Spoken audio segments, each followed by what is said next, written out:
packed with amazing speakers.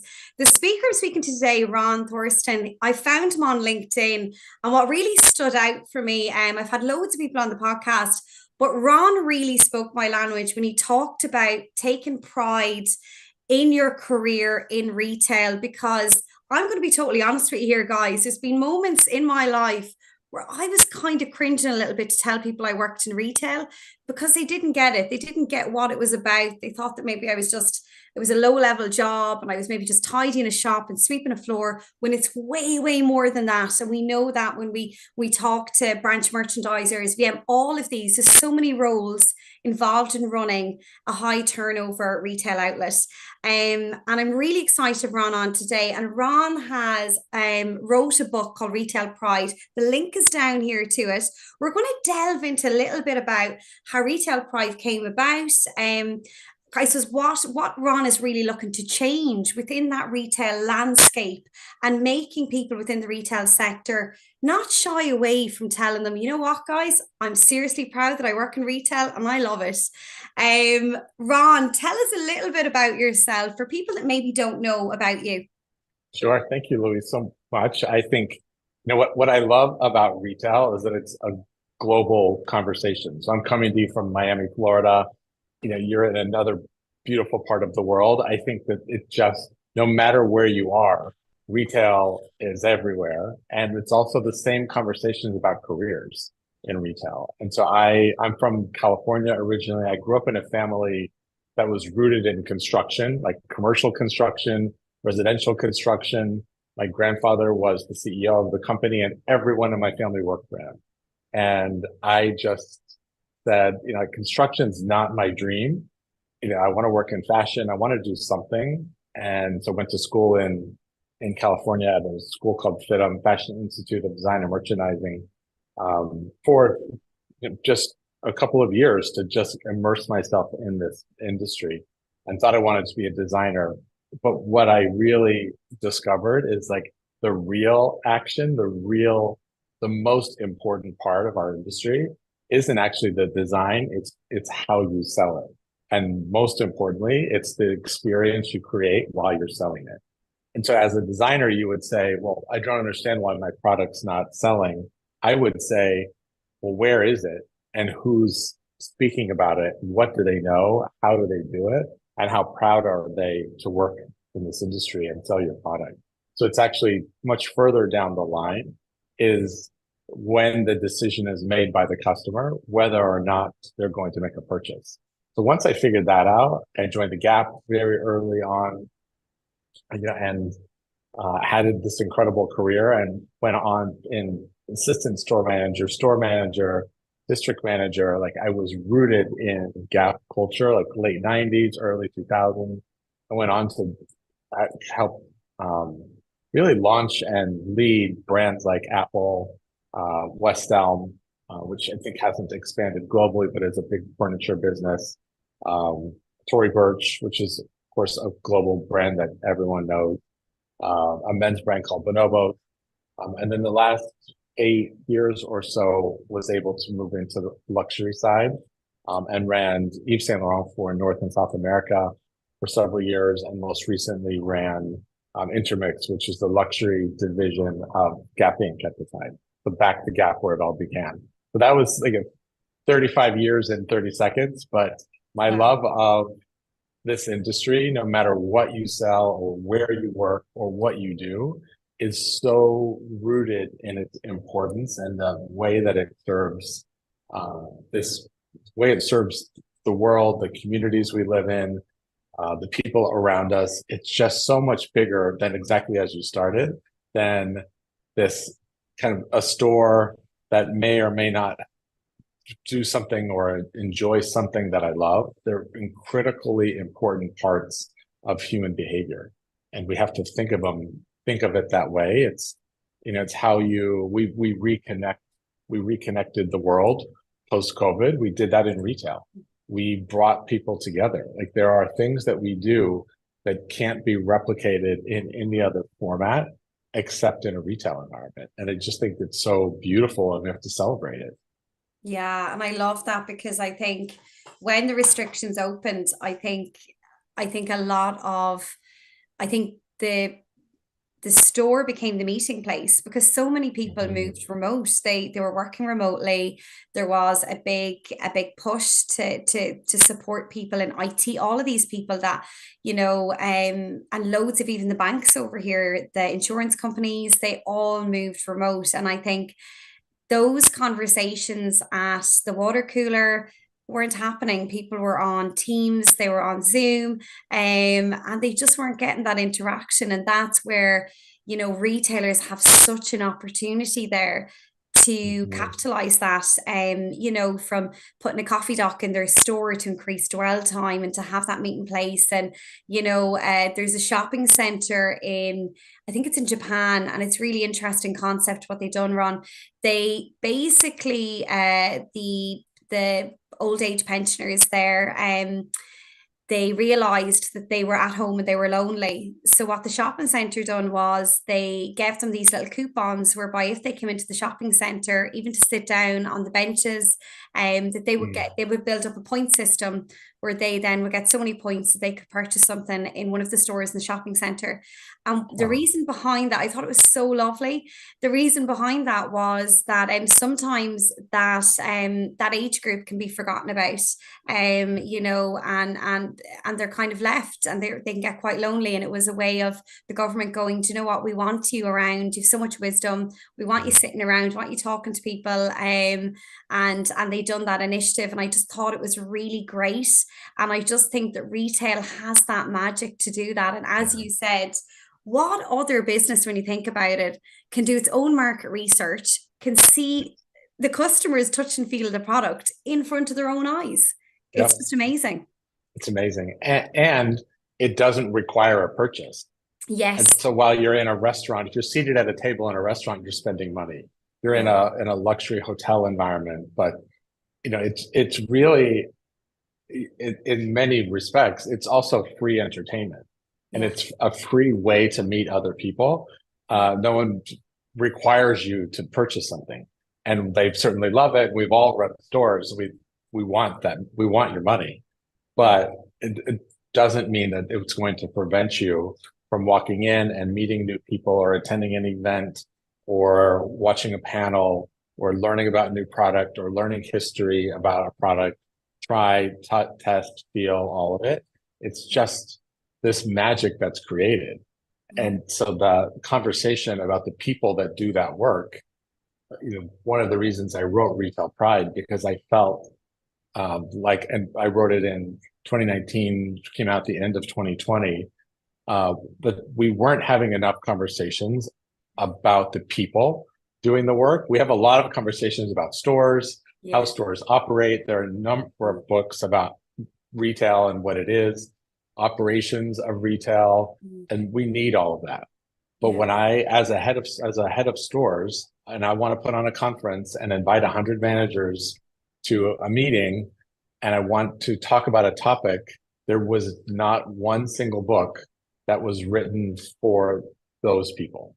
There's a lot of leadership books, and then I had to translate them into like retail language of well, I know they do this in corporate America, but this is how it works in retail. And I just saw this huge opportunity to write something in a language of someone who's done all of the work, had the joy and the pain, and worked the hours and did all of it. And to say thank you, most importantly, and to be able to give back and to use it as a framework to celebrate their work. And pride is a controversial word. Everyone has an attachment to that word. And so you have to think, have retail and pride, as those two words ever been used together? And they really hadn't. And the subtitle of the book is The Guide to Celebrating Your Accidental Career. Because the other part of this that's so interesting is that most people don't intentionally choose this as a career. And a lot of people joke and, like retail found me. A lot of people say that, and I think it's funny, but there's also a point where it's no longer an accident, that you have to make an intentional choice to say, I'm 5 years in, I'm 10 years in, I love what I do. I work for great leaders and great companies, And this is my career. I'm proud to work in retail. Like you said, not this like, oh, I work in retail. Like I'm Mm. proud to work in retail. I run a multi-million-dollar business. I lead a team of, 2 to 200. When I was running Apple stores, there were hundreds of people, of employees in every location. And so they employ massive numbers of people. In the US, it's 1 out of every 4 people work in some form of retail, Mm. whether full or part-time. And Yeah. so we have to recognize this as the size, and not just the size of the industry, but the size of the number of people that work in it, and celebrate them. And it's really hard work. There are fun days and easy days, and customers are hugging you, and you're having a good business day, and you're high-fiving, and everybody's happy. And then there are those days where no one has walked in for 3 hours. I'm not going to make my goal for the day. Customer just screamed bloody murder at me, and like I'm not having a good day. And so you're engaging with the general public. You're speaking to strangers all day. You are kind of on show. All of this, Yeah. we just have to recognize the work of what it is, and say thank you, most importantly, and use some words that will help people describe their career in a proud way.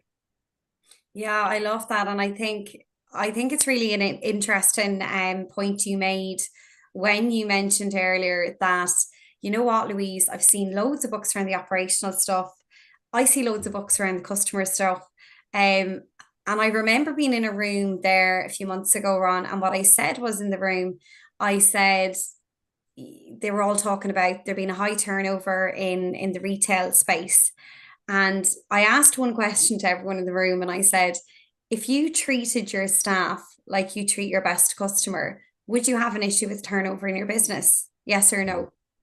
And it was all quiet. You could hear a pen drop because I do think sometimes we take for granted um those people that are working for us in that industry, what actually it is they do on a day-to-day basis when we don't look at the numbers and we're not looking at the operational stuff. And I think for me, if I look at the retail landscape, if I rewind back, Ron, and go back to say the early 2000s, so I'm talking 2000, 2001, 2002, up to maybe 2006, 2007, it was really employee centric in the retail space. It was all about the customer and the employee. Then we move forward and we're in 2012, 2013. This recession happened. Da, da, da, da. Everyone is lucky to have a job.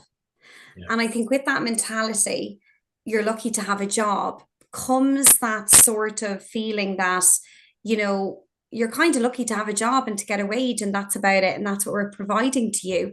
And I think it doesn't go beyond that sometimes because it's that mindset shift I see where Yeah. that kind of is happening. And I've seen retail change in that way a lot, where, we're now gone back because we went through recession, we went through 2 recessions, but we've gone through the second recession and things are tight and we're cutting training and we're cutting all these essentials that we would have put money behind.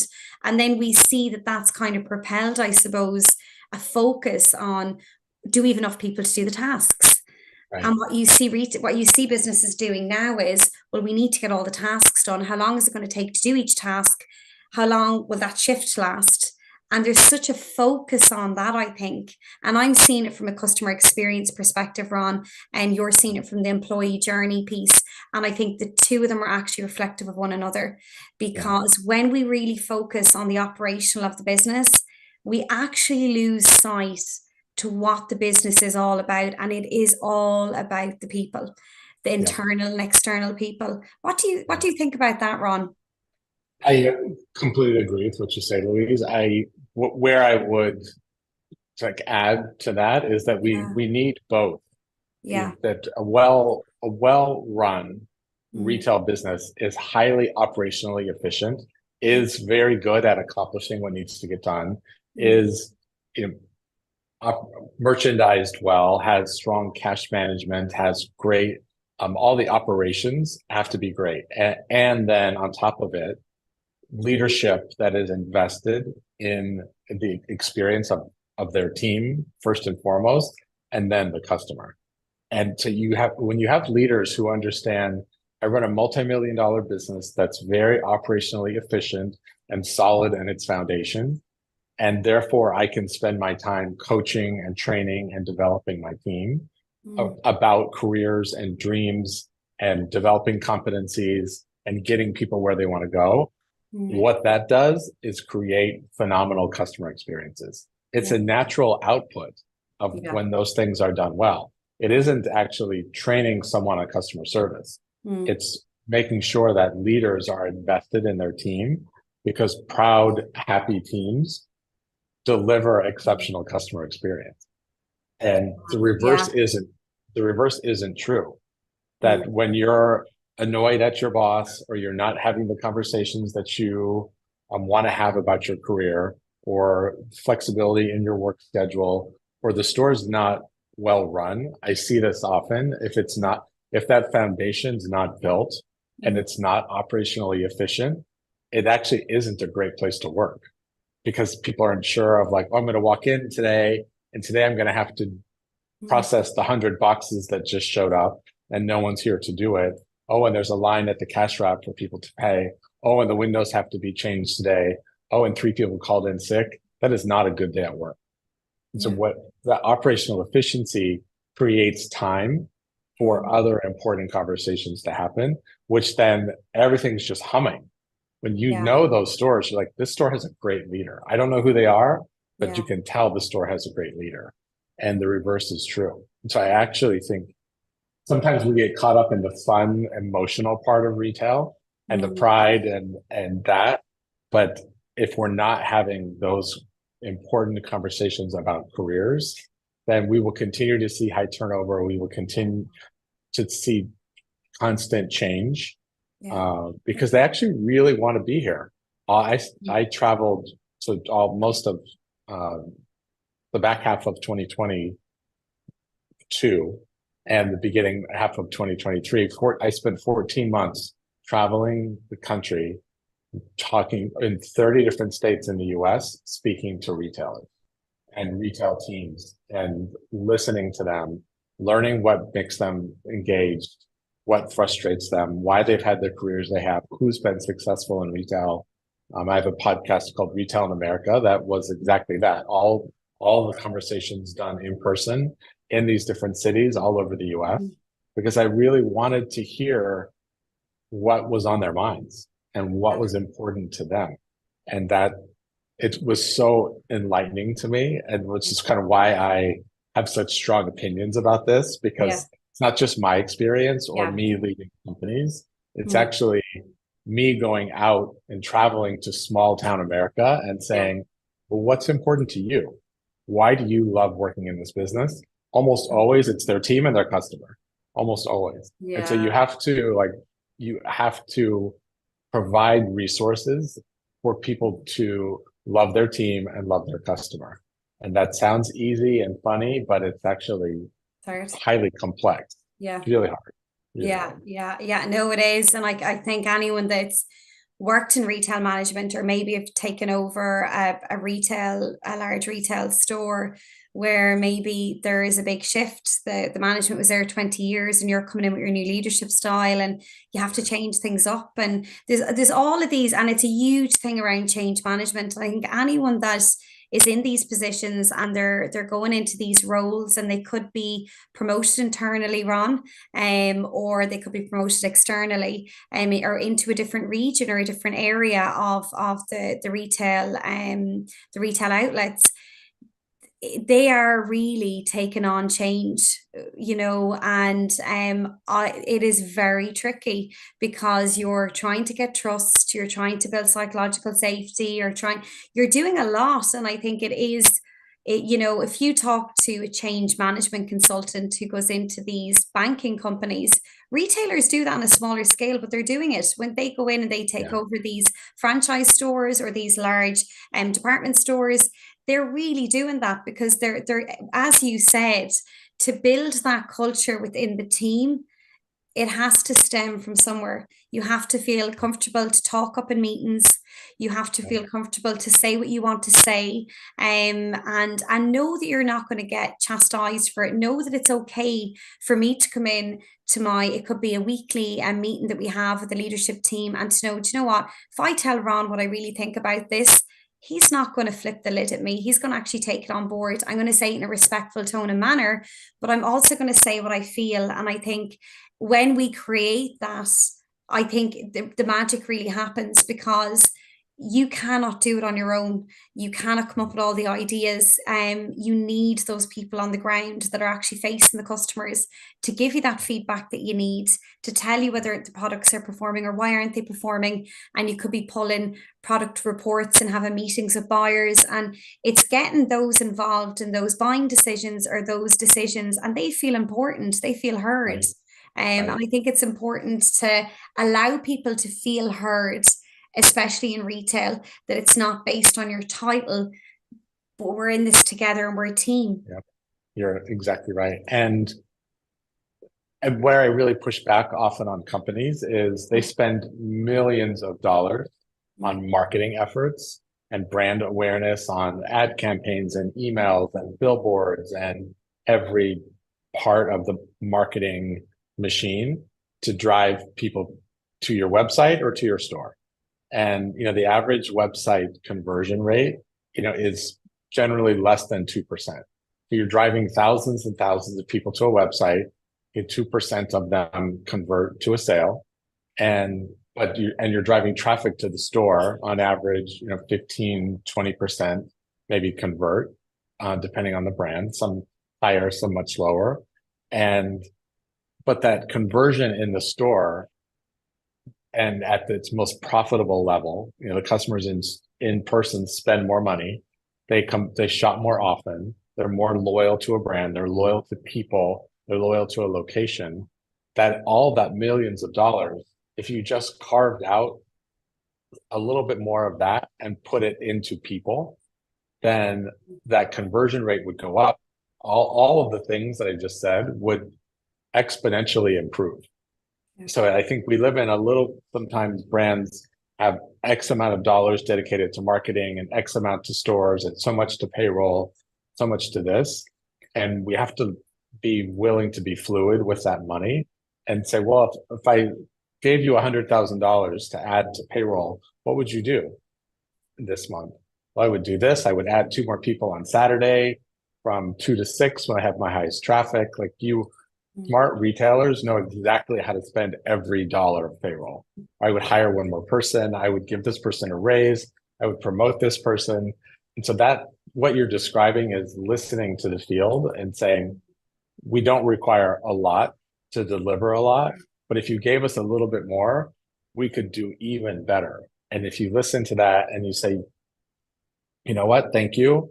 I've toured the country and as an executive, and this is what we're going to do now based on all I've learned. If you say that to the field is going to be so loyal to you because you listened, you acted, you made a change that significantly impacted the field in a positive way. And then ultimately, of course, the customer. Again, it's where we keep going back.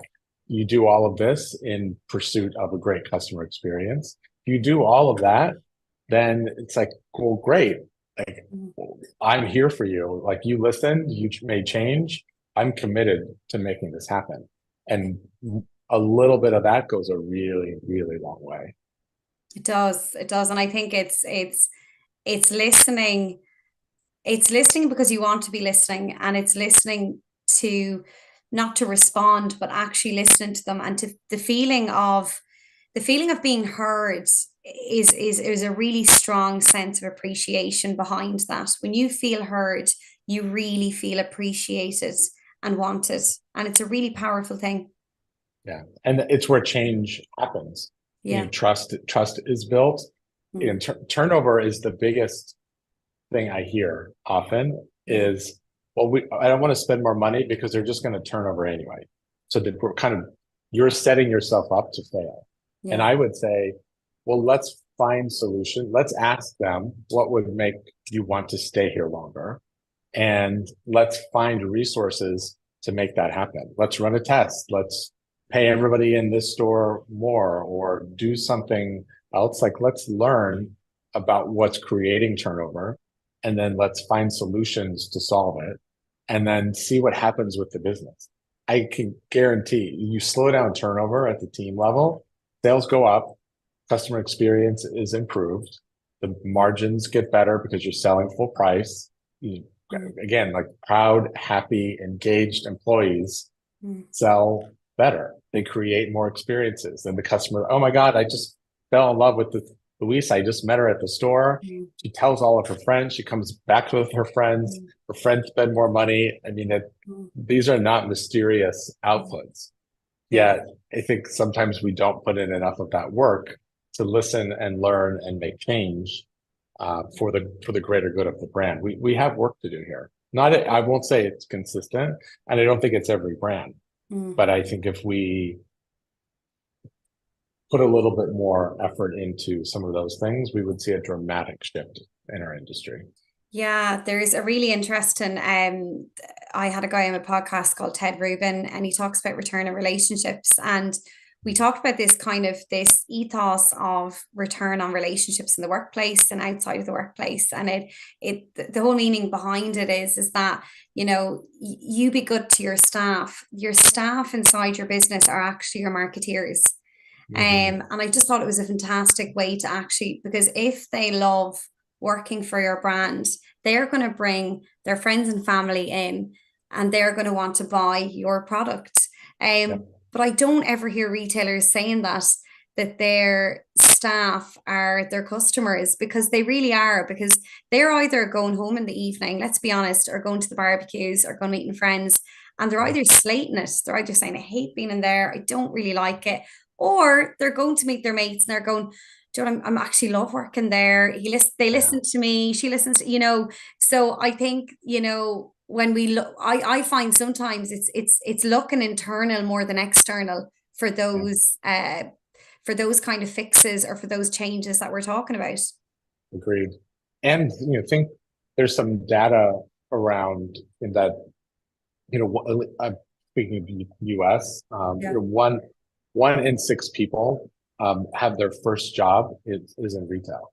Yeah. And so you're also learning how to work, what it means to have a job, show up on time, speak to strangers, learn new tasks, learn how to count down a register, count in shipment, like dress a mannequin. There's a million different things you can learn as your very first job.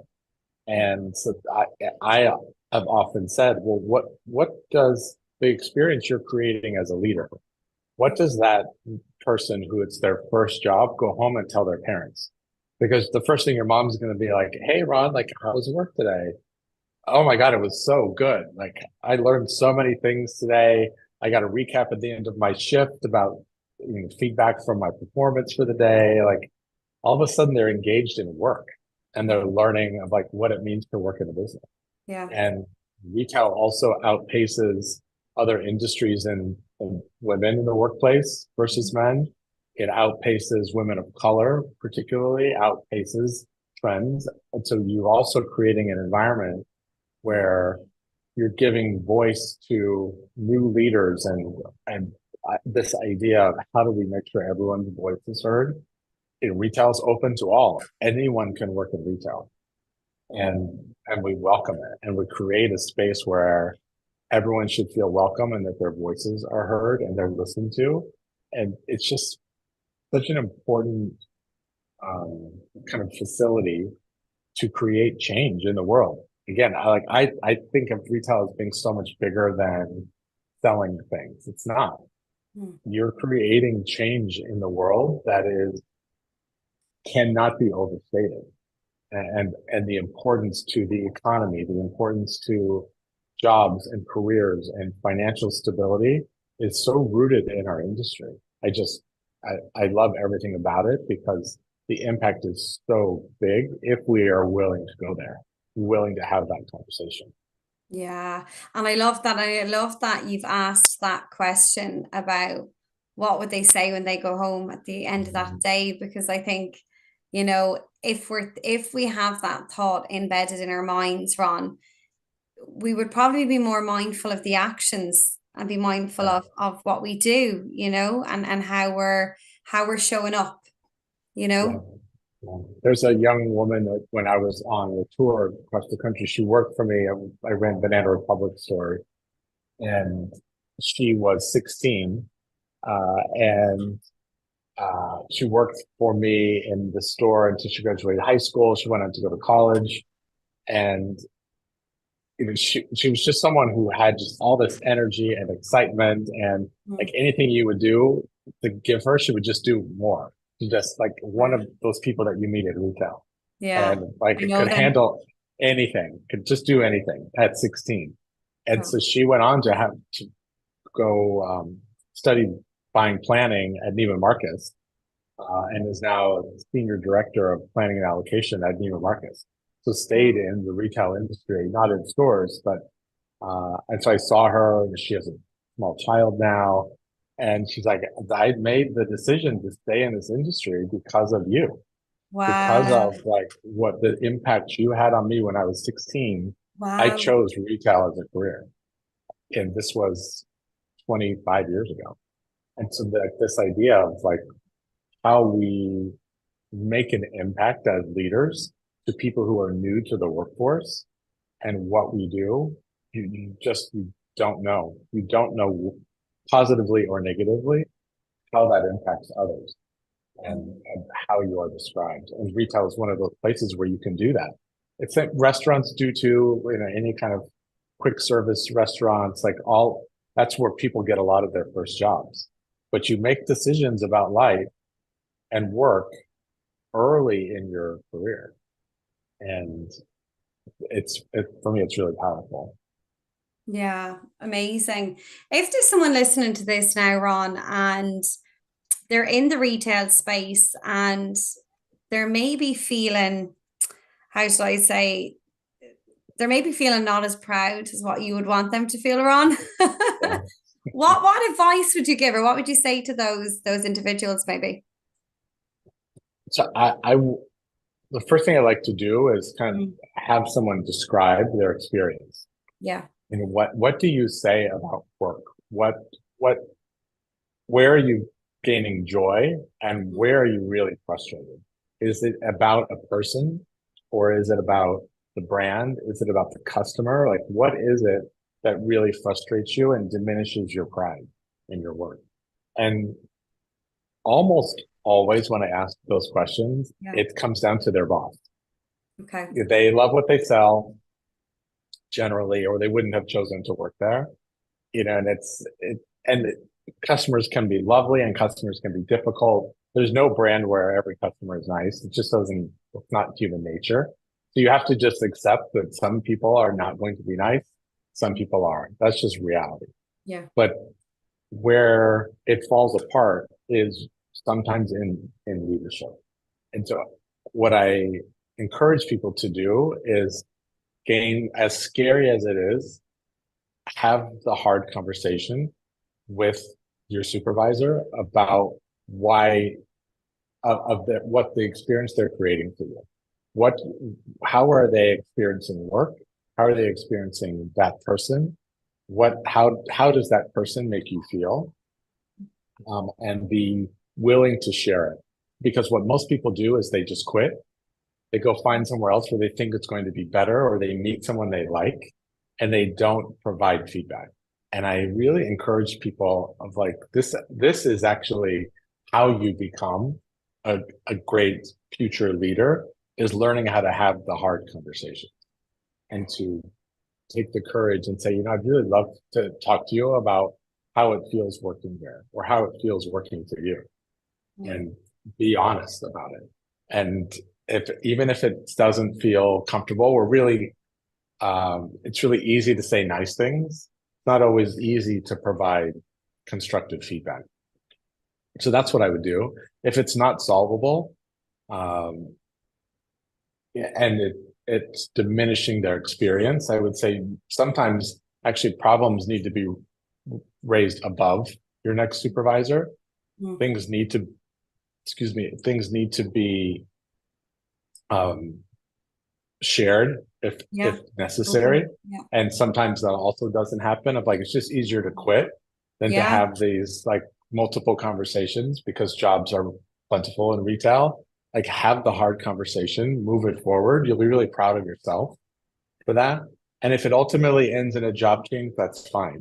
But if you just leave because you think something's better, you're going to run into the same problems again and again. Practice having the hard talk, practice being nervous, practice doing the things that you feel like are going to move your career forward. And that's what changes your pride. I love that. I love that. And I'm going to put on my coaching hat here, but conversations are amazing.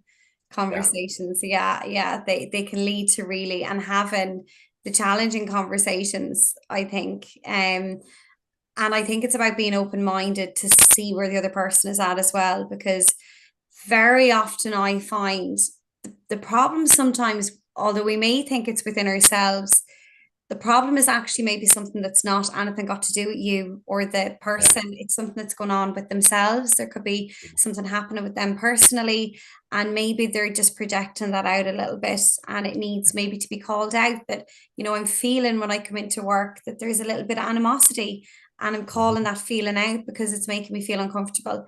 And it's about, and I think when we get comfortable talking about that and about being vulnerable and actually expressing that to someone, that we've given it our all, Yeah. and I think it's easy to throw in the towel. I think you kind of sometimes have to be able to go, do you know what, I'm going to give it my all, see what Mhm. happens, and you know what, if nothing comes from it, I've done my best in this situation to salvage this or to make it a better Yeah. place.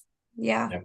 And the other thing I say, and that is if you work in an environment where you really love it, and it's because maybe it's the store that I described earlier that's like foundationally efficient and things are running well, and the store has great leadership, and people are happy working there, and and the business is good, the customers are engaged, and you feel that humming.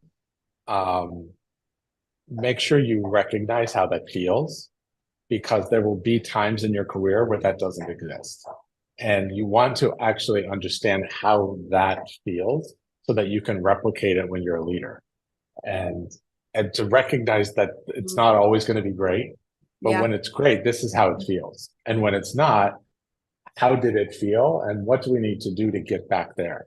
And it's almost always to your point of like, have the conversations, have and be willing to create change, do things differently in order to recreate that feeling.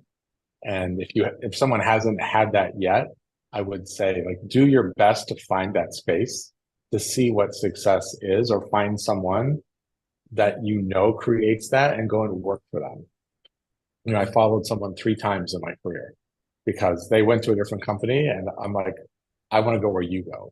I didn't even care what they sold. I want to go where you go because you're a great leader. And when you find those people that you continually learn from, you will continue to be better and people will follow you. Yeah. And I believe that to be very true. It's really less about the company and more about the people around you. No company is perfect. No one's going to give you everything you need, but there are people who you connect with that develop you in ways that a book never will, that a company never will. Like surround yourself with people like that. Yeah. And sometimes you have to seek them out. Be intentional about it. That's when I talk about going from accidental to intentional. That intention is going to find someone that you want to work for. Yeah. I To love find that. them. Yeah, I love that because I've never worked for a company in my career. I've worked for the boss. I've worked for the Yeah, person that I yeah, knew would be my direct line manager because, yeah, as you said, they're part of my growth journey. And yeah. when I would go to an interview, I go, right, do I get on with this person? Are we aligned values wise? Are they on that growth path? Are they start? And that to me would either make me want to go or make me, question, no, I don't think that we would be compatible. Mhm. And I think it's a great way to approach it. It really, really is, especially when you want to progress in the industry. Yeah. Right. And it's okay to say no. To your Yeah. point in that conversation of like, I actually don't see myself here. Yeah.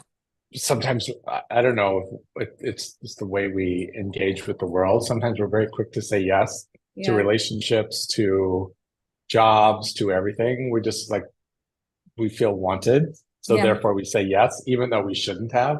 Yeah. And then like you don't see all the red flags and you're like, oh, I'm sure it's okay. I'm sure it's going to be fine. And Yeah. then you realize 30 days, 60 days in, I'm like, I knew it. I knew I shouldn't have taken this job. Like, Yeah. and then you're mad at yourself.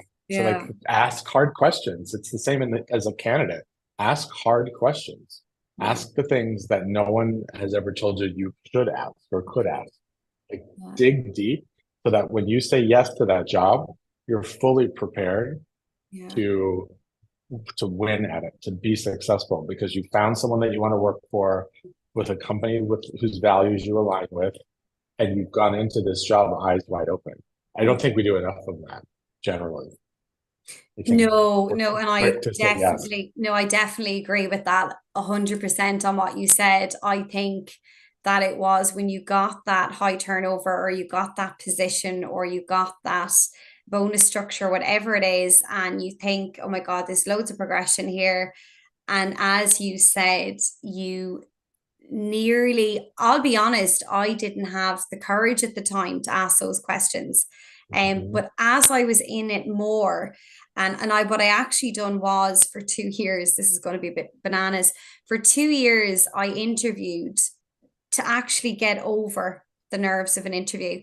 So even though I was quite happy where I was, I went to interviews because it was repetition. I needed to practice. And I soon became really good at interviews. And what that meant for me was that when my dream job comes up, I'm going to be able to nail that now because I'm very comfortable in having a panel of 5 people all coming at me with different questions because I'll have all of those examples, those scenarios. I'll talk them through how we went from here, there, and there. And, I'll be able to proposition it in a way where they'll go, we need to get Louise in here. And that was a learning. But as you said, that did not happen overnight. That Yeah. was and it was what you said, and you've mentioned it a few times as well. It's about taking control of your career in retail and being accountable for, if you were in any other corporate job, you would upskill, you would do courses, you would do this to get better in your industry, get better as an individual in order to be better in that company that you're in retail. And it is all about that, like you said. Yeah. It's true. I think it's being a good candidate. It's also learning how to be a good interviewer. Yeah. So as your career grows, I'm Yeah. sure, I don't know, during that 2 year journey, you probably met a lot of people who were terrible at interviewing you Yeah. at the same time. So it's actually learning how to do both. Yeah. And as you become a leader and you're hiring your own team, this kind of idea of, well, interviewer one asks these questions, interviewer two Yeah. asks these. And I understand why we need to do some of that. But there's Yeah. also a lot that should happen off the script Yeah. about just learning someone and again, providing the safe space for someone to ask hard questions Yeah. uh, Yeah. and are asked to speak to other people. And I encourage people like ask if you're going to take this role, ask to speak to people who will be your peers. What is it like? Hey, I used to say, like, I want you to meet other people who work for me. I Mm. want you to ask them, what is it like to work for Ron? What do you like about him? What do you not like about him? What is he going to give me? And like, here's a list of names. If my style doesn't align with who you are or what you want to gain from this Yeah. experience, then don't take this job.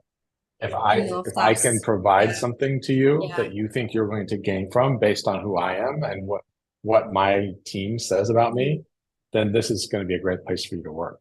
But it's again, providing a space for people to do that is about career development, is about making an investment that is like you're proud of yourself that you did the hard work Yeah. and you made a smart decision. Yeah, I love this, Ron, and you've brought up some really interesting points in this conversation. And I suppose a couple of things that stuck out for me was and something that I can definitely resonate with, and I'm going to highlight a couple of them because we've come near the end. I could literally talk to you for 3 hours. I'm not joking because there's synergy there because we get it. We've lived and Yeah. breathed it. We continue to.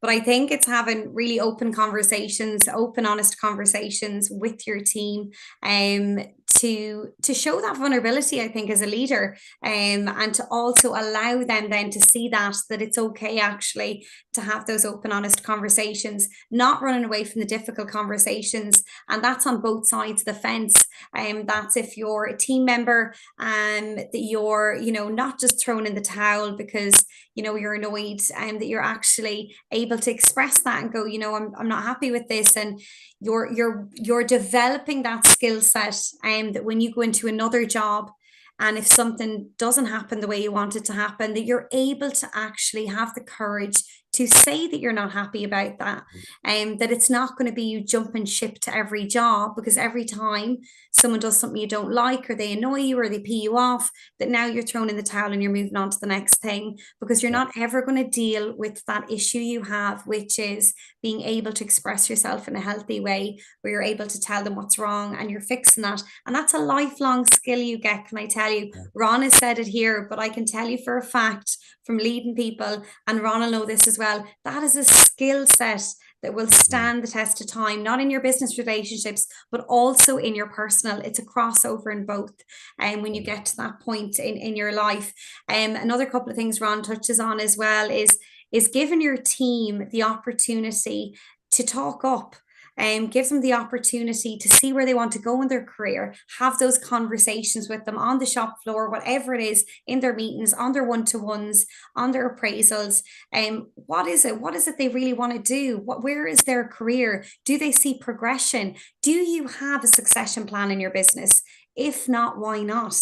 Are you thinking of the future? Is that impacting the turnover of your business? If you really thought long term, and succession planning, would the team be more invested in it? Would they take more pride in their work? Because they can see it's going somewhere, that it's not just, I'm going to be stuck in the same position on the checkouts for the next 5 years, that they can see, do you know what, I'm on the checkouts now, and I'm going to master this, and I'm going to be soon training other people on the checkouts, and soon I'm going to be trained. And it's about giving them that magic, whatever that belief is that they want, that you support them in that journey.